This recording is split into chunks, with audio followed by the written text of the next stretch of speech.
Si Lu Qingwu ay umupo sa kotse niya at masayang nagmaneho palayo, pero siya ay nasa gitna ng kawalan at wala siyang choice kundi gumapang pauwi.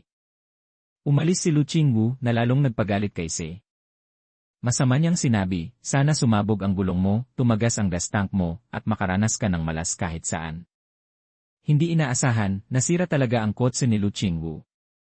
Binuksan niya ang trunk at nakita ang makapal na usok na lumalabas. Gusto niyang tumawag pero walang signal, ngunit ang phone ni Su ay may signal, kaya inagaw ni Lu Qingwu ang phone niya at tumawag ng sasakyan. Biglang may dumating na go-kart. Umupo siya sa kart at nagreklamo, bakit go-kart ang tinawag mo?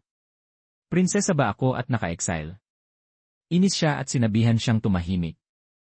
Sinabi niya, mabuti na may masasakyan ka. Nagawa na lang nilang sumakay sa go-kart papunta sa sentro ng bayan. Nakita niya ang post ni Kinyan at hinulaan niya na siguradong manonood ito ng fireworks show nang pumunta siya sa festival. Umupo siya sa karusel, hinihintay si Kinyan pero matagal siyang naghintay at hindi niya ito nakita. Nadismaya siya at umalis pero pagkaalis nini, dumating sina Shan at Professor Yi. Lubos silang nagkasalubong nang hindi nagkita. Lumingon siya at nakita si Lu Qingwu na sumusunod sa kanya. Nang makita niya siya, nakaramdam siya ng hiya at nagpa siyang umalis at pumunta sa ibang lugar.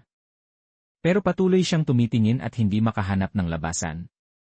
Muntik na siyang madapa, buti na lang may lumapit para tulungan siya. Lumabas na sinusundan siya nito dahil natatakot itong maligaw siya.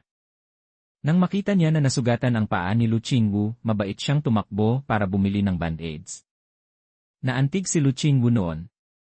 Tapos nakita niya ang isang peres ng tsinela